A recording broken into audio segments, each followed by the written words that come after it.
오늘 본문 말씀 가지고 사무엘상 강의 21번째 시간으로 위기를 축복의 기회로라는 제목으로 말씀의 은혜를 나누겠습니다. 함께 우리 제목을 따라 하시겠습니다. 위기를 축복의 기회로. 한 번 더 따라 하시겠습니다. 위기를 축복의 기회로. 네, 고맙습니다. 감사합니다. 오늘은 사무엘상 11장에 대해서 강의를 하겠습니다.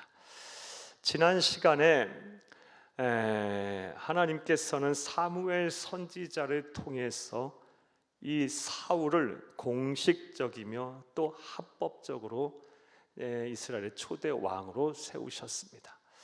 그리고 그 공식적이고 합법적으로 초대 왕으로 세우신 방법이 무엇이었습니까? 제비뽑기였어요. 이 제비뽑기를 통해서 이 사울이라는 사람이 이스라엘의 초대 왕으로 즉위를 하게 되었습니다.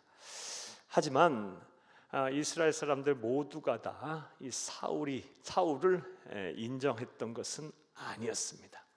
상당수, 대다수가 이 사울을 왕으로 인정을 하지 않으려 했습니다.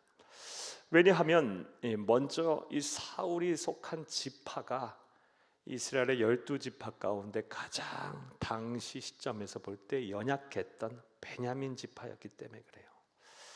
나아가서 이 사울은 이 왕으로 제비 뽑혀 이 공식 석상에 등장하기까지 철저하게 무명의 신분이었기 때문입니다.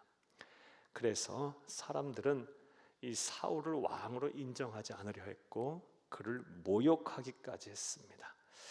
여기까지가 지난 시간에 대한 말씀입니다. 그리고 나서 오늘 본문 11장이 이제 시작이 되는데 사울 입장에서 보게 되면 지금은 왕권이 불안불안한 위기의 순간이라고 볼 수가 있습니다. 그런데 오늘 본문을 보게 되면 왕권이 불안한 이 위기의 순간에 또 다른 위기가 닥치게 됩니다. 그것이 무엇입니까? 이민족의 침입이었어요. 암몬 족속 암몬의 왕인 나하스가 군사를 이끌고 침입을 했어요. 침략을 했어요. 이스라엘의 큰 위기에 빠지게 되었어요. 사울에게 큰 위기의 순간이 왔어요. 그런데 사울은 오늘 본문 말씀을 보게 되면 이 위기의 순간에 하나님의 주신 능력으로 이 위기를 축복의 기회로 바꾸어 버려요. 그래서 불완전한 그의 왕권을 강화합니다. 이스라엘 12지파의 진정한 왕으로 새롭게 즉위를 합니다. 그 내용이 오늘 본문의 내용입니다. 오늘도 한 절 한 절 읽어가면서 하나님이 우리에게 주시는 본문 속에서 발견할 수 있는 영적 교훈과 진리를 찾으며 은혜를 나누고자 합니다. 그의 시간 되기를 간절히 주의 이름으로 축복합니다. 자, 먼저 1절과 2절을 보겠습니다. 1절, 2절 내용부터 여러분에게 말씀을 드리고 1절, 2절을 읽겠는데 1절과 2절 말씀해 보면 암몬의 족속의 왕인 나하스가 군사를 이끌고 길르앗 야베스, 길르앗 야베스 뭐 어떻게 읽어도 괜찮습니다. 이 길르앗 야베스에 침략을 해요. 그러자 이 길르앗 야베스 사람들이요 이 나하스의 위협에 굴복을 합니다. 그래서 화친을 제안을 해요. 무슨 말을 해도 다 듣고 섬기겠으니 제발 우리를 좀 용서해달라, 살려달라라고 화친을 제안합니다. 그런데 이 암몬 족속의 왕인 나하스가 그 화친을 거절을 해요. 그리고 이스라엘 전체를 모욕을 합니다. 너희들뿐만 아니라 이스라엘 사람 모든 사람의 오른쪽 눈을 빼와야 내가 너희의 말을 듣겠다라고 이스라엘 전체를 모욕을 합니다. 길르앗 야베스, 이스라엘의 운명이 아주 풍전등화의 상황이 된 거예요. 자, 사랑하는 여러분, 이런 내용 이해를 바탕으로 오늘 보면 1절과 2절을 함께 보겠습니다. 암몬 사람 나하스가 올라와서 길르앗 야베스에 맞서 진침해 야베스 모든 사람들이 나하스에게 이르되 우리와 언약하자 그리하면 우리가 너를 섬기리라 하니 암몬 사람 나하스가 그들에게 이르되 내가 너희 오른 눈을 다 빼야 너희와 언약하리라. 내가 온 이스라엘을 이같이 모욕하리라. 아멘. 일단 여기까지만 보겠습니다. 사랑하는 여러분, 말씀드렸다시피 또 우리가 읽었다시피 암몬 사람들, 암몬 족속 나하스, 왕인 나하스가 사람들을 끌고 길르앗 야베스를 침략을 했어요. 자, 그렇다면 먼저 이 길르앗 야베스를 침략한 암몬 사람들은 어떤 사람일까요? 어떤 사람들일까요?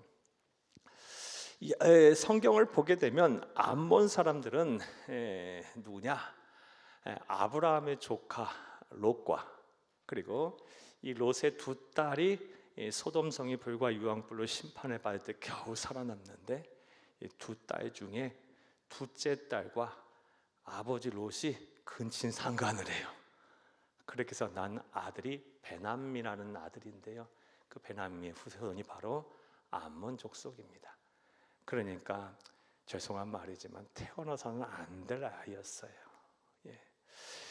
사랑하는 여러분, 이 말씀 한번 볼까요? 창세기 19장 38절 말씀을 함께 보겠습니다. 작은 딸도 아들을 낳아 이름을 베남미라 하였으니 오늘날 암몬 자손의 조상이었더라. 아멘. 우리 이 스토리를 조금 말씀 더 드리면, 배경을 말씀드리면, 사랑하는 여러분, 소돔과 고모라 성이 너무 하나님이 보시기에 패역하고 음란하고 죄가 관영했어요. 그래서 하나님께서 이 소돔과 고모라 성을 불과 유황불로 심판하기로 작정을 하셨어요. 그런데 이 소돔 성에는 누가 살고 있었습니까? 아브라함의 조카이자 하나님이 택한 백성인 롯과 그의 일가가 살고 있었어요. 그래서 하나님께서는 나그네 셋, 우리 주 성자 예수님과 또 천사 둘을 보내어 그들을 구출하려고 했고, 그에 앞서 먼저 이 아브라함에게 들리게 아브라함을 만나게 하셨어요. 아브라함이 나그네 셋을 극진하게 대접을 하자 이 나그네 셋인 주의 사자들이 아브라함에게 이후에 일어날 일들에 대해서 말을 해줍니다. 소돔과 고모라 성이 불과 유황불로 심판을 받을 것이고, 이거는 좋지 않은 소식이고, 또 좋은 소식은 내년 이맘때에 아들을 낳을 것이다 라는 이 두 가지 소식을 전해줘요. 자, 그리고 이제 이 나그네 셋 중에 둘이 소돔과 고모라 성으로 갑니다. 롯을 구해내려고요. 그때 이 아브라함은요, 이 마음을 다하여 소돔 성을 향해 바라보면서 중보 기도를 하죠. 하나님이여, 의인 50명이면 45명이면 40명이면 30명이면 20명이면 10명이면 그 10명만 있으면 이 소돔 성을 멸하지 아니하시겠나이까 하면서 필사적으로 롯을 위해서 중보 기도를 해요. 그때 이 하나님께서 그 기도를 들으셨어요. 그리고 롯을 구출해냅니다. 롯과 그의 처와 그리고 그 두 딸만 겨우 빠져나왔는데요, 우리 잘 알다시피 롯의 처는 미련이 남아서 뒤돌아봐서 소금 기둥이 됐고, 겨우 두 딸과 롯이 빠져나와서 소알성 인근에 있는 산에 있는 굴에 기거하게 돼요.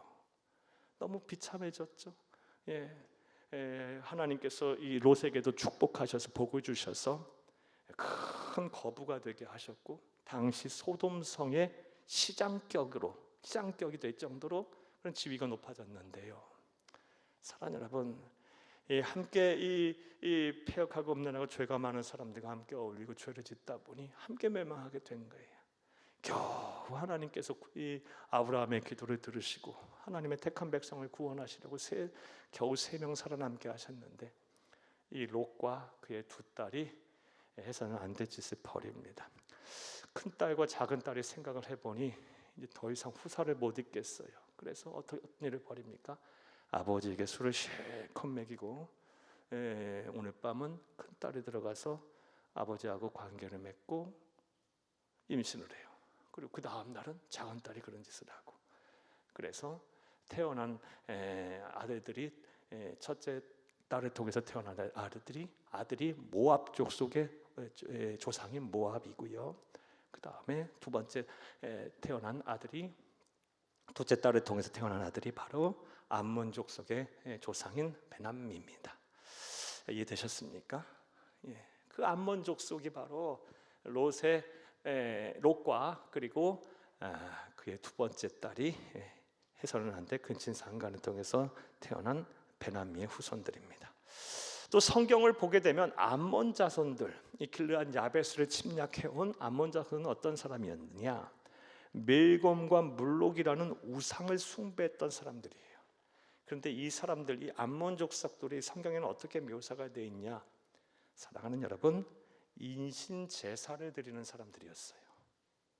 우상 숭배를 하는 과정에서 사람을 태워서 제물로 바치는 그런 인신 제사를 드리는 사람들이었어요.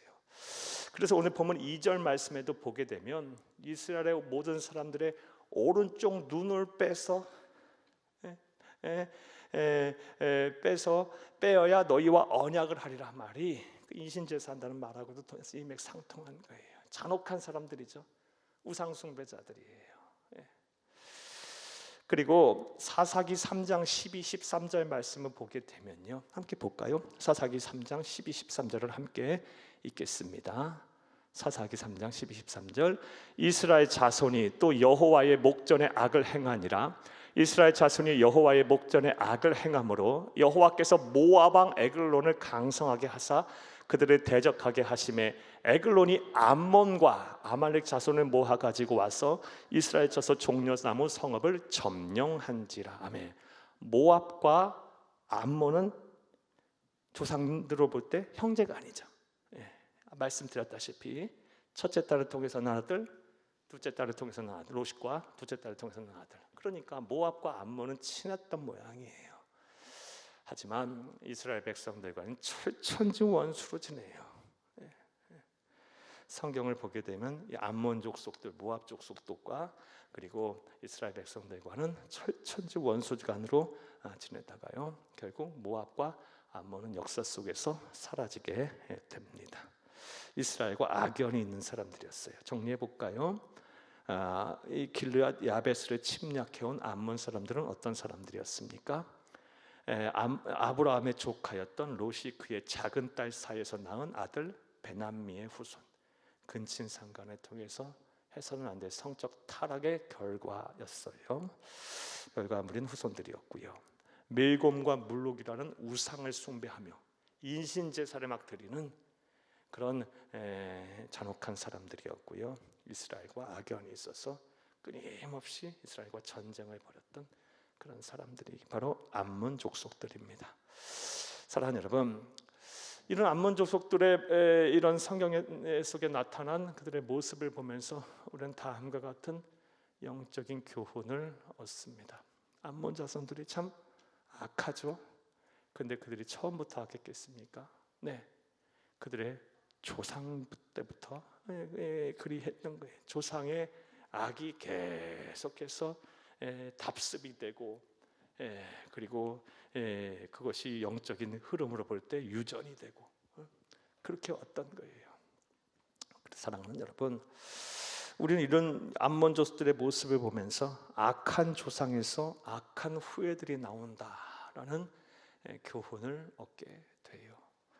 사랑하는 여러분, 우리의 자녀들과 후손들 항상 이런 말씀 볼 때마다 우리가 참 신앙생활 잘 해야겠다.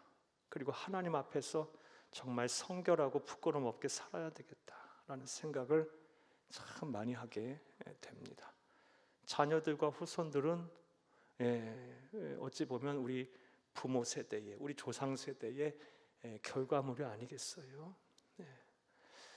사랑하는 여러분, 그러하기에 우리는 정말 우리의 자녀들과 후손들을 생각하서라도 하나님 말씀에 순종하며 그리고 성결하고 거룩하고 우리 주 예수님 닮기 위해 노력하는 그런 삶을 사는 저와 여러분이 되어야 할 줄로 믿습니다.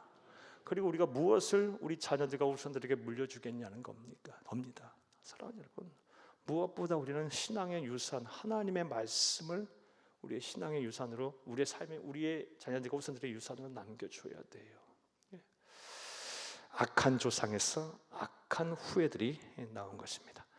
자, 암몬 사람들에 대한 이해가 되셨습니까? 그들이 길르앗 야베스를 침략해 왔어요. 자, 그렇다면 또 생각을 해봐요. 오늘 1절 2절 말씀에 보게 되면 길르앗 야베스를 침략해 왔는데 왜 허구많은 지역과 허구많은 사람들 가운데 길르앗 야베스를 침략해 왔을까요? 사랑하는 여러분, 길르앗 야베스 사람, 야베스 길르앗 사람들은 어떤 사람들이었을까요? 이 길르앗 야베스 사람들이 어떤 사람이었고 왜 그들이 암몬 족속들의 침략의 대상이 됐는지는 민수기 32장 말씀을 보면 알 수가 있습니다.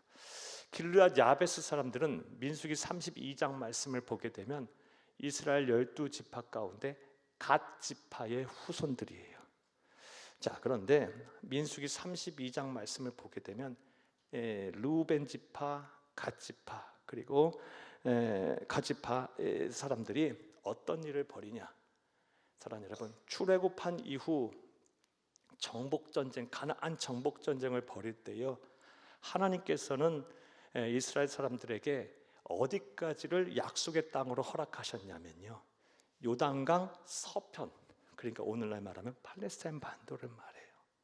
거기가 약속의 땅이었어요. 그런데 요단강 동편, 오늘날 요르단 지역은 하나님이 그들에게 주신 땅이 아니었거든요. 그런데 민수기 32장 말씀을 보게 되면 출애굽한 이스라엘 백성들이 가나안 정복 전쟁 하려고 요단강을 건너서 이제 요단강 서편, 오늘날 이스라엘 팔레스타인 땅으로 들어오려고 할 때 보니까 요단강 동편 땅이 더 좋아 보이는 거예요.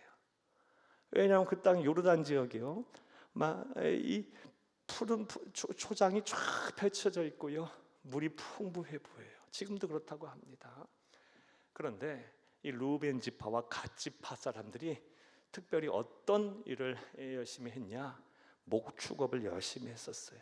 그래서 루벤 지파와 갓 지파 사람들이 우리는 요단강을 건너지 않고 이 요르단 지역, 요단강 동편에 주지 않겠다고 모세에게 떼를 씁니다. 하나님한테 떼를 써요. 그래서 하나님께서 그거를 받아주셔요. 또 그러다 주저앉은 갓 지파 후손 중에 누구다? 길르앗 야베스 사람들이에요. 이해되셨습니까? 그러니까 그들은 영적인 관점에서 보게 되면 현실의 그런 눈에 보이는 이 복에 취해서, 눈에 보이는 향락에 취해서 하나님의 말씀에 뭐 한 거예요? 불순종한 거예요. 그런데 하나님은 사랑이셔서 또 그것도 받아주셨어요. 그런데 그 결과가 어떻게 됐습니까? 숱한 이민족의 침입을 받고요, 하여간 뭐 암몬이 됐든 모압이 됐든 누가 됐든 간에 쳐들어오면 거기로 걸로 쳐들어오는 거예요. 그래서 바람잘 날이 없었고요, 결국 시달리다가 역사 속에 사라져 버려요. 사랑하는 여러분, 우리는 이런 이 길르앗 야베스 사람들의 그런 삶, 그들의 역사를 통해서 또 다음과 같은 교훈을 얻게 돼요. 하나님의 백성은요, 신앙의 공동체 안에 머물러야 합니다. 요단강 서편으로 건너왔었어야 돼요. 그래서 신앙 공동체 안에 있었어야 돼요. 근데 그들은요, 신앙보다 더 무엇이 중요했어요? 당장 내 눈앞에 보이는 이익이 더 중요했던 거예요.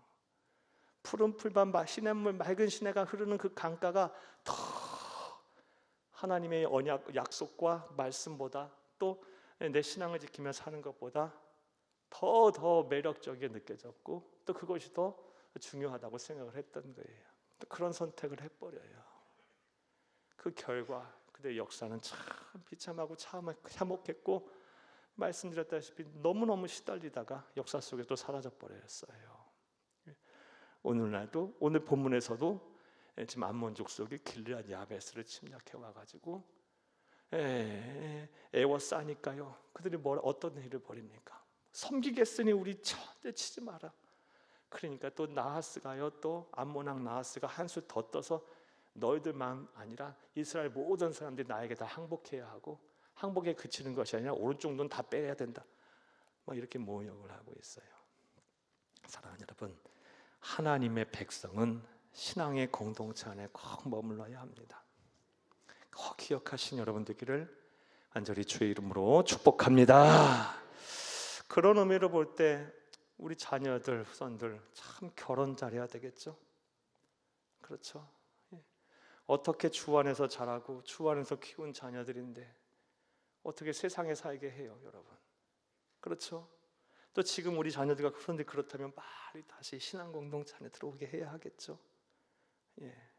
사랑하는 여러분, 그리고 우리가 이 삶의 자리도 다 마찬가지예요. 직장과 사업장, 삶의 일터에서 또 삶의 자리에서 우리가 불신자들하고 안 만나고 살 수는 없어요.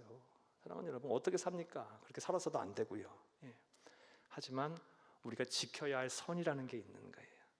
신앙인으로서 지켜야 할 선은 넘지 마시고 그 선 안에서, 그리고 이렇게 교회 공동체, 신앙 공동체 안에서 위로를 받으며 함께 힘을 얻고 이 세상에서 여러분 하나님의 백성, 하나님의 자녀답게 또 우리에게 주어진 일 열심히 최선 다해서 하면서 사명 잘 감당하며 사는 여러분 될 수 있기를 간절히 주의 이름으로 축복합니다. 축복합니다.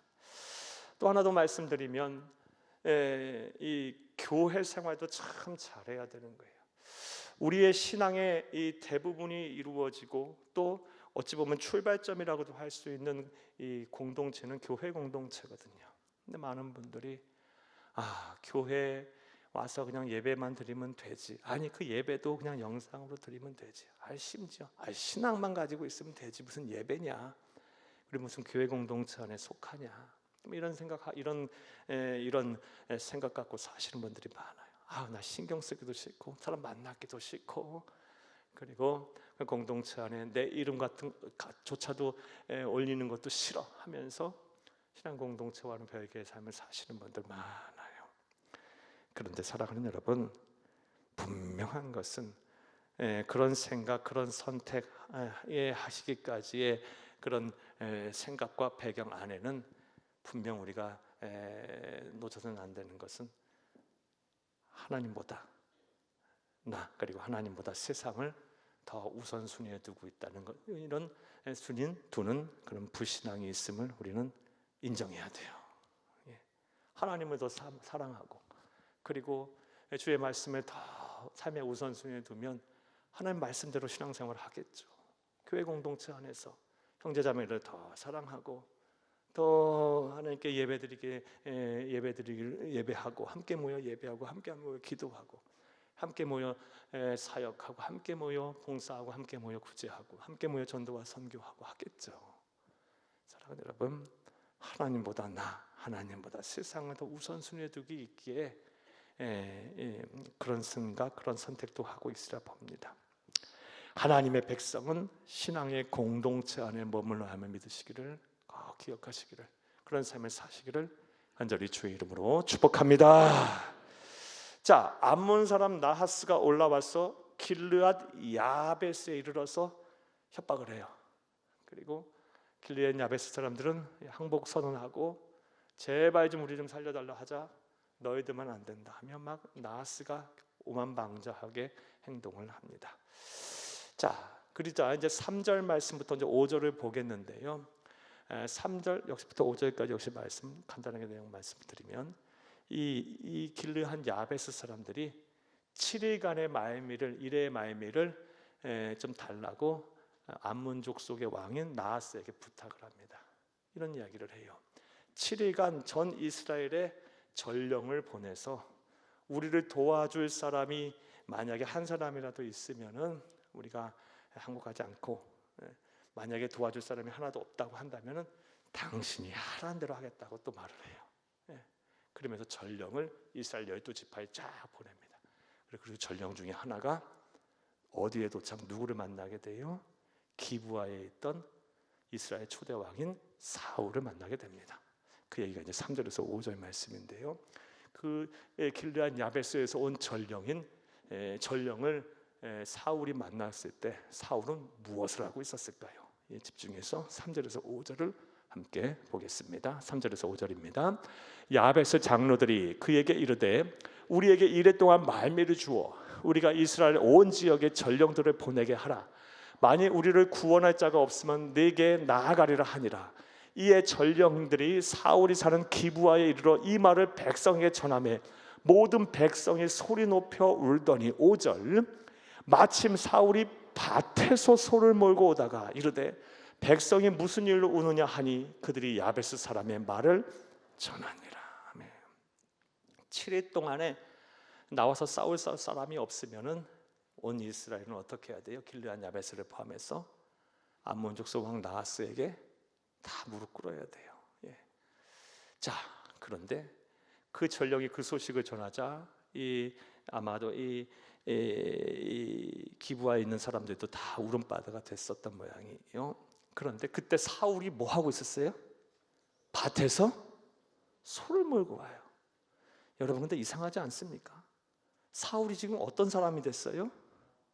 왕이 됐어요. 이스라엘 초대 왕이 됐어요. 이스라엘 초대 왕이 된 사람이 왜 밭에서 소를 몰고 옵니까?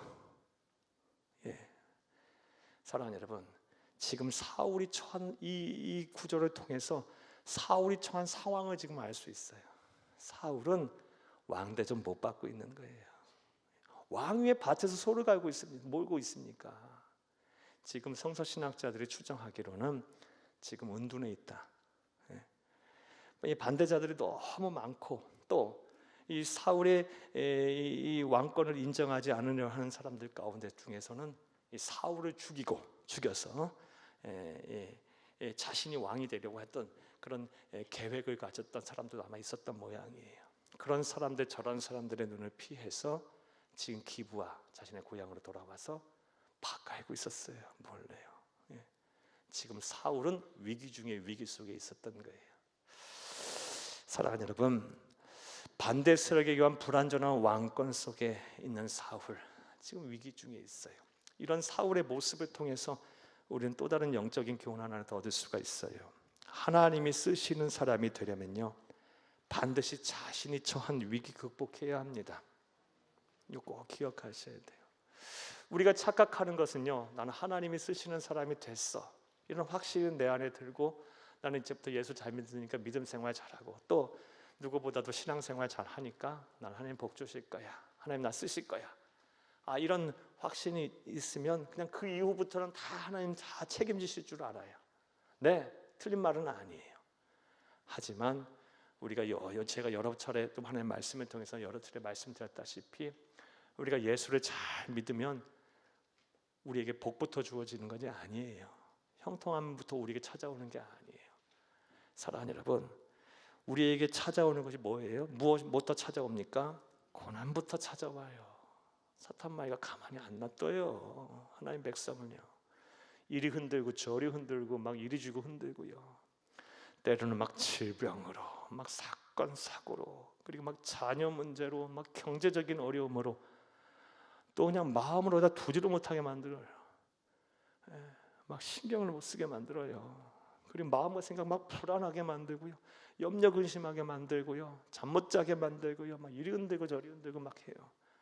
그런 상황 속에서 신앙을 잘 굳굳하게 지키면서 견디는 자, 그리고 그 위기를 하나님이 주신 능력과 지혜로 극복하게 하는 자가 복을 받는 거예요. 그리고 그 복은요, 지금 당하는 고난과는 비교도 할 수 없는 복을 받는 거예요. 사랑하는 여러분, 지금 사울은 위기 중에 위기 속에 있어요. 왕이 됐는데요, 인정을 안 해요. 생명의 위협까지 지금 느끼고 있어요. 그래서 조용히 고향으로 돌아와서, 왜 왕이 밭에서 소를 몰고 밭을 갈고 있습니까? 아무도 인정해주지 않은 상황 속, 위기 중에 위기 속에 있고 그 가운데 지금 이민족까지 침입해 왔어요. 사울은 그 이후의 말씀을 보게 되면 이런 위기를 하나님이 주신 능력과 지혜로 극복을 해냅니다. 그래서 진정한 이스라엘의 12지파의 초대 왕으로 등극을 하게 됩니다. 사랑하는 여러분, 하나님이 쓰시는 사람이 되려면 반드시 자신이 처한 위기를 하나님이 주시는 능력으로, 하나님이 주신 지혜로 우리 안에 내주에 계시는 성령님과 함께 극복해야 함을 믿으시기를 간절히 주의 이름으로 부탁합니다. 한번 따라하십니다. 하나님이 쓰시는 사람이 되려면 반드시 자신이 처한 위기를 하나님과 함께 극복해야 합니다. 많은 사람들이 여기서 걸려버려요. 하나님이 쓰시고자 다 그냥 복을 주시고 약속하시고 그냥 확신도 주시고 기쁨도 주시고요. 그런 이런 은혜도 주시는데요. 그 한 고비를 넘어가면 되는데, 그 위기를 극복해내면 되는데, 거기서 다시 주저앉아서 다시 그 예전보다 못한 삶을 돌아가 버려요. 예전보다 못한 신앙인이 돼버려요. 사랑하는 여러분, 우리는 그런 우를 범하지 않기를 간절히 주의 이름으로 축복합니다. 그 내용이 우리 3절에서 5절까지의 말씀입니다. 우리 읽었죠? 네, 이제 6절에서 15절까지의 말씀을 보겠는데요. 6절에서 15절 말씀은요, 야베스의 전령이 전한 소식을 들은 사울이 이제 위기를 축복의 기회로 바꾸어 자신의 왕권을 확립하는 과정이 서술되어 있습니다. 자, 먼저 6절에서 7절 말씀을 보겠는데, 이 사울이 어떻게 이 자신이 처한 위기를 축복의 기회로 극복해 가는지, 그래서 자신의 왕권을 강화하는지 말씀 보겠어요. 먼저 6절에서 7절을 함께 읽겠습니다. 사울이 이 말을 들을 때에 하나님의 영에게 크게 감동되매 그의 노가 크게 일어나. 7절, 한 결의의 소를 잡아 각을 뜨고 전령들의 손으로 그것을 이스라엘 모든 지역에 두루 보내어 이르되 누구든지 나와서 사울과 사무엘을 따르지 아니하면 그의 소들도 이와 같이 하리라 하였더니 여호와의 두려움이 백성에게 임하매 그들이 한 사람같이 나온지라. 아멘. 사랑하는 여러분, 첫 번째로 사울이 어떻게 자신이 처한 위기를 축복의 기로 바꾸어 자신의 왕권을 강화했습니까? 성령의 임재를 통한 거룩한 분노를 표출했어요. 6절 7절. 먼저 6절에서 성령이 막 감동을 했어요. 성령이 임재하신 거예요. 성령이 하나님의 영에게 크게 감동됨이란 말은 하나님의 영이 성령께서 막 임재하셨다는 말씀이에요. 그러자 어떤 일이 발생합니까? 7절 말씀에 보면 아주 용기 있고, 어디서 나왔는지 이런 막 용기가 있고 막 결단력 있는 행동을 보입니다. 자신이 모이던 한 결의의 소, 그 두 마리의 소죠. 한 결의는 한 쌍이니까 이 두 마리의 소를 잡아서 각을 뜹니다. 각을 뜬단 말은 뼈를 다 꺾고요, 그 다음에 살과 기름을 다 분리하고 피를 다 빼낸단 말이에요.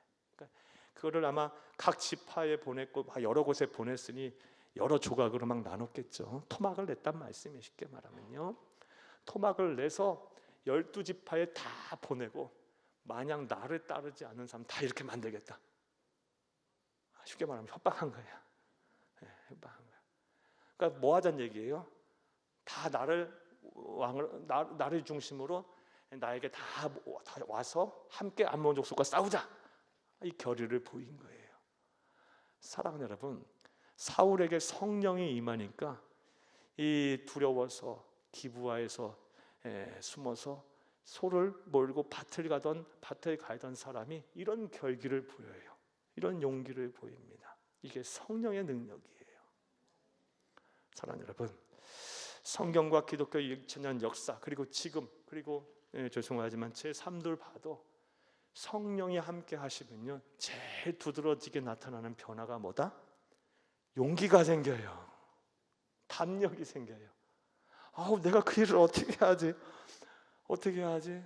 그러다가요, 내 안에 성령이 막 함께 하시면요, 확신이 들면요, 어디서 그런 힘이 생기고 어디서 그런 용기가 생기는지 무서울 게 없어요. 고칠 게 없어요. 이게 성령의 능력이에요. 사랑하는 모든 우리 성도님들, 이런 성령의 능력으로 더불어서 세상을 진정으로 이기며 사시는 여러분이 다 될 수 있기를 간절히 주의 이름으로 축복합니다. 세상 살다 보면 저와 여러분 공감하고 느끼겠지만, 특별히 믿음 지키며 하나님의 자녀로서 사명 감당하며 살려다 보면요, 두려울 일이 천지예요. 너무너무 많아요. 우리를 두렵게 하는 게 너무너무 많아요. 막 몸도 아프고 막 이런 일도 막 해야 되고, 분주하고 염려 근심도 많고, 또 사람과의 관계도 막 힘들고, 어떻게 하지? 내가 어떻게? 그런데 성령께서 내 마음을 감화 감동하고 내게 힘을 불어넣어 주시고 임재하시면 못할 일이 하나도 없어요. 참 어디서 그런 힘이 나오는지, 어디서 그렇게 하나님이 함께 하시는지 참 부끄러운 얘기인데요. 부끄럽다기보단 제 얘기니까요. 지금 이 자리에 와서 설교하기 전까지 우리 집사람하고 오면서 나 오늘 어떡하지? 어떡하지를 한 50번 하고 왔어요. 어떡하지? 그러면서 앉아서 하나님 저와 함께 하세요. 제가 무슨 말을 어떻게 하겠어요, 하나님. 또 설교 준비는 많이 했어도 또 이 자리에 서기까지 앉아 있으면요, 여기 앉아 있으면 뭘 얘기할지 하나도 생각이 안 나. 그럴 때도 많아요. 근데 이 자리에 서서 지금 열심히 설교하고 있잖아요. 사랑하는 여러분, 어떻게 저에게만 하시는 은혜겠어요? 여러분 모두 다 마찬가지 해주시는 은혜예요. 삶의 자리에서 하나님의 백성으로 믿음 지키며 사명 감당할 때 용기가 필요한 순간이 어디 한두 순간이겠습니까? 또 여러분 살면서 하나님의 백성이 또 이 세상을 이기며 살아야 할 텐데, 그 여러 불신자들과 또 악한 사람들과 대항하여 사랑하는 여러분 그런 경쟁에서 이기며 살아야 할 때 얼마나 하나님이 주시는 담력이 여러분에게 필요하겠어요. 그때마다 성령 하나님이 여러분을 붙드시기를 원합니다. 그런 복이 여러분에게 임하기를 간절히 주의 이름으로 축복합니다. 그래서 매주 얘기하듯이 성령 충만이 그리스도인에게선 답이에요. 결국 성령 충만이 답이에요. 내 안에 계시는 성령, 내 주에 계시는 성령. 성령은 언제 내주하십니까? 우리가 우리의 죄를 회개하고 예수를 그리스도 믿는 순간에 저와 여러분의 심령에, 마음과 생각에 성령이 들어오셨어요. 우리는 이런 은혜 시대를 살고 있어요. 이 사울의 시대는, 구약의 시대는 이렇게 사울과 같이 특별한 경우, 하나님 특별한 시점에 하나님의 영이 감화 감동을 하셨는데, 우리는 그런 구약의 백성들이 아니에요. 우리 주 예수 그리스도께서 이 세상에 오신 이후부터, 그리고 성령의 시대가 본격적으로 열린 시간부터 하나님 약속하신 대로 예수를 믿는 모든 백성의 심령에 이미 성령께서 내주에 계세요. 그러하기에 여러분 힘들고 어렵고 용기가 필요할 때마다 이 내 안에 내주에 계시는 성령님을 불러내세요. 도움을 구하세요. 기도하세요. 그 짧은 순간이라도요, 그 성령님과 함께 해달라, 나와 함께 해달라고, 나의 힘이 필요하고 나 도와달라고, 나에게 담력을 주시고 용기를 주시고 확신을 주시고 세상을 이기게 지혜달라고, 능력 달라고 기도하세요. 반드시 하나님의 영이 여러분과 함께 하실 줄로 믿습니다. 성령이 임재하시면 우리에게 어떠한 일이 대표적으로 일어납니까? 담력이 생기고 용기가 생기고요, 힘이 생겨요. 영적인 담대함이 생겨요. 사도행전 1장 8절 약속의 말씀 한번 보겠습니다. 함께 읽겠습니다. 오직 성령이 너희에게 임하시면 너희가 권능을 받고 예루살렘과 온 유대와 사마리아와 땅끝까지로 내 증인이 되리라 하시니라. 아멘. 성령이 너희에게 임하시면 너희가 권능을 받고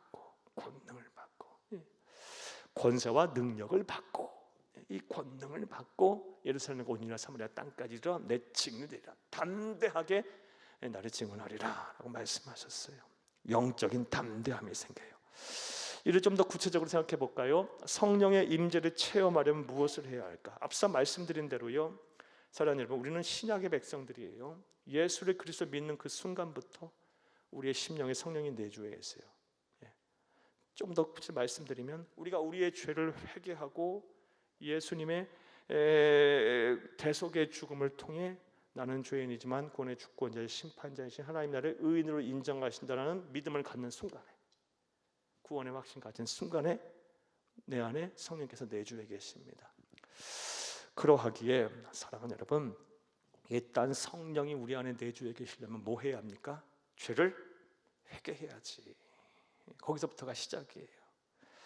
사도행전 2장 38절 말씀, 시간이 없어서 안 읽겠는데요, 이 말씀은 베드로가 오순절 성령 강림 사건 이후 이 마가의 다락방에 모인 그 성도들이 막 아예 방언을 하고 말하며 또 하나님의 거룩한 나라의 주의 이 나라의 큰 일 복음에 막 선포하자, 각기 방언으로 선포하자, 이 오순절날 그 예루살렘에 모인 사람들이 기이하게 여겼고, 그들 앞에서 지금 벌어지고 있는 일을 설명하는 가운데 행한 설교의 일부분이에요. 뭐 하라고 합니까? 베드로가 이르되 너희가 회개하여 각각 예수 그리스도의 이름으로 세례를 받고 죄 사함을 받으라. 그리하면 성령을 선물로 받으리니, 이 말을 하셨어요. 사랑하는 여러분, 성령이 언제 우리의 임재해요? 우리가 우리의 죄를 회개하고 예수를 그리스도 믿는 그 순간부터, 죄 사함의 확신을 가진 그 순간부터 성령이 우리에게 임재해요. 또 성령이 언제 우리를 강하게 임재하면 또 우리를 크게 감화 감동합니까? 우리에게 영적인 담대함과 권세를 언제 주십니까? 내 안에 임재해 계시는 성령님, 간절히 사모하며 기도할 때 반드시 성령 하나님께서 강하게 역사해요. 말씀드렸다시피 우리가 세상 살다 보면 영적인 담대함이 필요할 때가 많아요. 그럴 때마다 내 안에 내주에 계시는 성령님을 간절히 불러내세요. 나와 함께 하세요. 나의 모든 판단, 생각, 나의 모든 내가 보고 듣고 말하는 모든 것을 지키시고요, 나와 대화하는 모든 사람 내 말을 통해 설득이 되게 해주시고, 또 이해가 되게 해주시고, 나를 돕는 자가 되게 해주세요. 이런 순간들 많죠. 우리 주 예수님께서도 말씀하셨어요. 누가복음 11장 13절에 너희가 악할지라도 좋은 것을 자식에게 줄 줄 알거든 하물며 너희 하늘 아버지께서 구하는 자에게 성령을 주시지 않겠느냐. 악한 자에게도, 악한 부모도 자식에게 좋은 거 주잖아요. 하물며 하늘 아버지께서 구하는 자에게 성령을 주시지 않겠느냐. 사랑하는 여러분, 나아가서 사도행전 5장 32절 말씀에 보면 이런 말씀입니다. 역시 사도 베드로가 공회 앞에서 담대하게 복음을 전하는 한 말인데요, 우리는 이 일의 증인이요 하나님이 자기에게 순종하는 사람들에게 주신 성령도 그러하니라. 말씀에 순종하는 자에게 하나님 성령을 임재 부어주세요. 정리해 볼게요. 우리는 신약의 백성이에요. 언제 우리 심령에 성령께서 내주하십니까? 우리가 우리의 죄를 회개하고 예수를 구세주로 믿는 순간부터, 구원의 확신을 갖는 순간부터 이 안에 임재하세요. 그러하기에 죄사함은 성령의 임재의 시작점, 출발점이에요. 네? 또한 내 안에 내주에 계시는 성령님 강하게 간절히 사모하며 불러내세요. 나를 도와달라고 간절히 간구하세요. 그리고 말씀에 순종하며 사세요. 그럼 하나님의 영이 여러분을 지키실 것이고 영적인 담대함을 주실 줄로 믿습니다. 사울에게 하나님의 영이 감동하니까요, 사울이 전혀 다른 사람으로 변했어요. 모이던 소를 그냥 각을 떠서 막 온 나라에 보내버리고, 지금 나와 함께 하지 않으면 이렇게 되리라, 오라 나와 함께 싸우자, 이렇게 변했어요. 그러자 이제 이후의 말씀을 보게 되면 사람들이 응답을 합니다. 8절에서 11절 말씀을 보게 되면요, 이제 응답을 해서 군사적인 승리를 거두는 말씀이에요. 한번 보겠습니다. 함께 읽겠습니다. 8절에서 11절. 사울이 베색에서 그들의 수를 세어보니 이스라엘 자손이 30만 명이요 유다 사람이 3만 명이라. 아멘. 자, 일단 여기까지 보겠어요. 30만 명이 모였어요. 그리고 유다 사람이 몇 명? 3명. 왜 유다 사람이 3명이라고 유다 사람만 특별하게 여기다 꼭 집어넣었을까요? 일단 두 가지로 해석을 해서 합리적인 유추를 해볼 수 있겠죠. 첫 번째는요, 유다가 항상 선봉에 서서 싸우는 아주 강력한 그런 군사력을 가진 지파였기 때문에 이렇게 3만 명이 유다 사람 3만 명이라고 12지파 중에 유독 해서 기록을 해놨을 수도 있겠죠. 이런 유추를 해볼 수 있고, 또 다른 이유는요, 유다 사람들이 말 안 들었던 거예요. 사울 인정 안 했던 거예요. 그러니까 그 중에 유다 사람이 3만 명이나 왔네, 이 말을 기록해 놓은 거예요. 자, 9절 읽겠습니다. 30만 명이 모였어요. 무리가 와 있는 전령들에게 이르되 너희는 길르한 야베스 사람들에게 이같이 이르기를 내일 해가 더울 때에 너희가 구원을 받으리라. 해가 더울 때, 정오를 말합니다. 전령들이 돌아가서 야베스 사람들에게 전하매 그들이 기뻐하니라. 10절. 야베스 사람들이 이에 이르되 우리가 내일 너희에게 나아가리니 너희 생각에 좋을 대로 우리에게 다 행하라 하니라. 이튿날 사울이 백성을 3대로 나누고 새벽에 적진 한가운데 들어가서 날이 더울 때까지 암몬 사람들이 치매 남은 자가 다 흩어져서 둘도 함께 한 자가 없었더라. 아멘. 대승리를 거뒀어요. 3대로 나눴다. 30만 명을 셋으로 쪼갰죠. 세 부대로 나누고요, 새벽에 기습 작전해 버렸어요. 공격을 했어요. 기습으로. 그래갖고 정오까지 다 전쟁에서 큰 승리를 거두게 되었습니다. 사랑하는 여러분, 이런 전쟁에 큰 승리를 거둔 여러 가지 요인들이 있겠지만 그 중에서 눈에 띄는 딱 요인이 하나 있어요. 일사불란하게 한 팀이 돼서 움직이고 있죠. 30만 명이요. 그 말 안 듣는 유다 사람들까지 다 3대로 딱 나눠서 하루아침에 모인 사람들이요, 어떻게 이렇게 말을 잘 듣죠? 새벽에 기습곡장 하자고 하니까 쫙쫙 나가서 정오까지 다 쳐버리고 하루아침에 끝내버려요. 사랑하는 여러분, 이게 쉽게 사람이 할 수 있는 일입니까? 셋만 모여도 말 안 듣는데,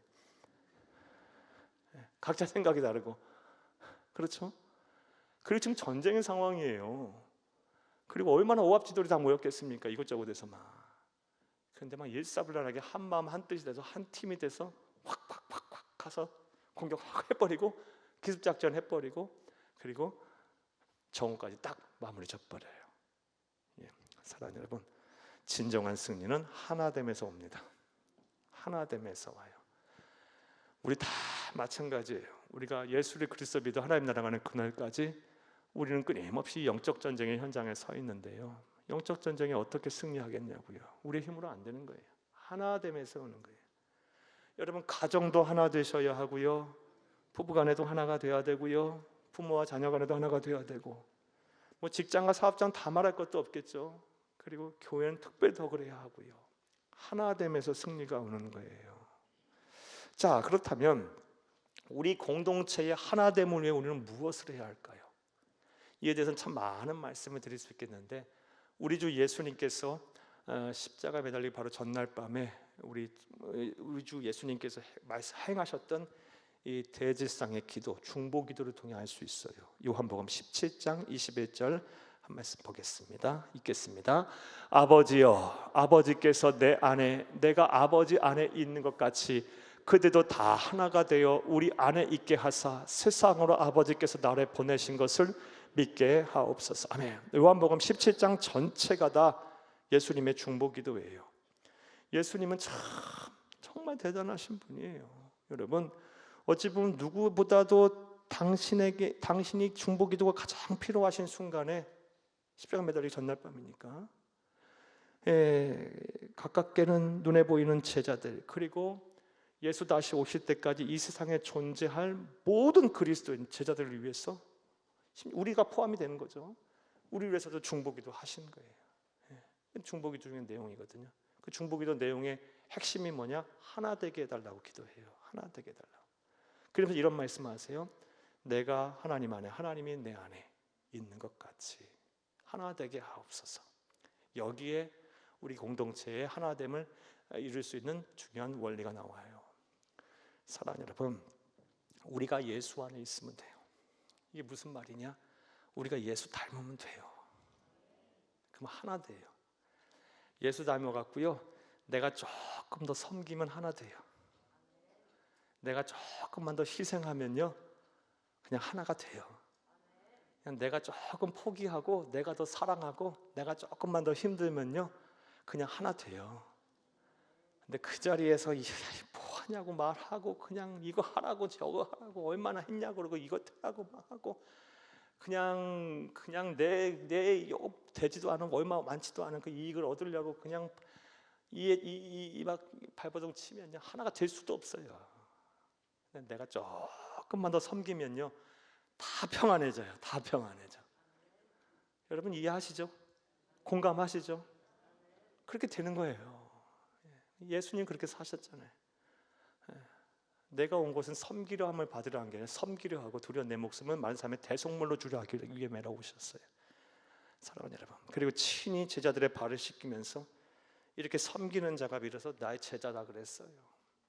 예수님처럼 조금만 더 섬기면, 조금만 더 내려놓고, 조금만 더 내가 조금만 더 이야기 들어주고 참고 견디면요, 다 평안해요. 다 평안해. 하나가 그냥 돼요. 원팀이 돼요. 그런데 그 자리에서 그냥 내가 한 말 하고, 그냥 내 생각 어떻게든 뭐 얘기하려고 하고 주장하고, 안 받아주고, 뭔 고집이 그렇게 센지, 뭔 자신 있게 항상 옳은지 막 그 말 하고 그렇게 해버리면 하나가 될 수도 없고 되지도 않고 말도 안 되는 얘기가 돼요. 사랑하는 여러분, 예수 닮게 바랍니다. 우리가 예수 안에 있으면 됩니다. 예수님의 성품이 내 성품 되면 온유와 겸손, 섬김과 배려, 희생과 헌신이 내 안에 있으면 우리가 내가 속한 모든 공동체 하나가 될 수 있음을 믿으시기를 간절히 주의 이름으로 축복합니다. 자, 군사적으로도 대승리를 거뒀어요. 자, 이제 12절에서 15절 말씀에 보면 이제 정말 해피엔딩만 남았어요. 사울이 위기를 정말 축복의 기회로 바꿔서 그의 왕권을 한다는 그런 해피엔딩의 순간은 12, 15절 말씀입니다. 함께 읽겠습니다. 백성이 사무엘에게 이르되 사울이 어찌 우리를 다스리겠느냐, 한 자가 누구나이까 그들을 끌어내소서, 우리가 죽이겠나이다. 사울이 이르되 이날에는 사람을 죽이지 못하리니 여호와께서 오늘 이스라엘 중에 구원을 베푸셨습니다. 아멘. 12, 13절 말씀에 보면 하나님께서 왜 사울을 이스라엘 초대 왕으로 세우셨는지 이 모습 때문에 그래요. 그는 하나님을 두려워하고 있어요. 사랑하는 여러분, 하나님을 두려워하는 것이 성경에서 말하는 겸손이에요. 하나님을 두려워하기 때문에 내가 낮아지는 거예요. 사랑하는 여러분, 혈기 없는 사람이 어디 있습니까? 사랑하는 여러분, 분노가 없는 사람이 어디 있습니까? 그리고 사람은 누구나 자기 이익에 따라 움직이는 거예요. 그런데 하나님을 두려워하기에 내가 화내면 안 되고, 하나님을 두려워하기 때문에 내가 참아야 하고, 하나님을 두려워하기 때문에 내가 용서하는 거예요. 이게 겸손이에요. 이게 겸손. 그래서 하나님께서 사울을 왕으로 세우신 거예요. 그런데 시간이 흐르면서 그가 하나님을 두려워하지 않아요. 사람들을 더 의식해요. 하나님보다 백성의 소리를 자꾸 의식해서 자신의 왕권을 지키려고 그쪽으로 가버려요. 그러니까 그 순간부터는 겸손과는 무관한 삶을 살게 돼서 하나님부터 버림을 받은 거예요. 사랑하는 여러분, 따라합니다. 진정한 겸손은 하나님을 두려워하는 것이다. 이런 삶을 사는 저와 여러분 될 수 있기를 다시 한번 간절히 주의 이름으로 축복합니다. 우리 14, 15절 말씀을 함께 읽겠습니다. 사무엘이 백성에게 이르되 오라, 우리가 길갈로 가서 나라를 새롭게 하자. 모든 백성이 길갈로 가서 거기서 여호와 앞에서 사울을 왕으로 삼고 길갈에서 여호와 앞에 화목제를 드리고 사울과 이스라엘 모든 사람이 거기서 크게 기뻐하니라. 아멘. 자, 이 14, 15절에서 우리가 주목해야 될 말은요, 왜 하필이면 길갈로 갔냐는 거예요. 이스라엘 많은 땅이 있잖아요. 왜 사무엘이 사울과 또 모든 백성들로 하여금 이제 정말 해피엔딩의 순간이잖아요. 사울을 중심으로 나라가 새로워지는 순간이잖아요. 우리가 길갈로 가자. 길갈에 무슨 의미가 있길래 길갈로 가자 했을까요? 사랑하는 여러분, 성경을 보게 되면 길갈은 어떤 곳이었냐?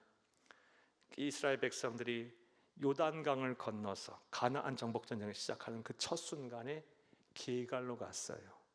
길갈로 가서 거기서 할례를 행합니다. 하나님과 나는 하나님의 백성이다, 언약 백성임을 확인하고요. 거기서 첫 유월절을 보내요. 그리고 거기서 다짐을 해요. 우리는 하나님의 백성으로 살겠습니다. 가나안 정복 전쟁을 시작하면서 첫 요단강을 건너고 나서 길갈에서 그런 새로운 언약을 맺었던, 하나님과의 언약을 첫 맺었고 하나님이 그 은혜 속에서 하나님을 경험했던, 하나님과 오늘날로 말하면 하나님과 나와의 첫사랑의 순간, 그 순간으로 돌아가자고 한 거예요. 지금 사랑하는 여러분, 우리도 마찬가지예요. 우리의 삶의 승리가 찾아왔을 때 우리는 하나님과 나와의 첫사랑의 정서인 나의 길갈로 돌아가야 합니다. 그런데 대체로 그렇게 안 하죠. 길갈로 안 가고 승리의 장소로 계속 향해 가요. 자꾸 하나님의 은혜를 잊어요. 그리고 자꾸 다른 길로 가버려요.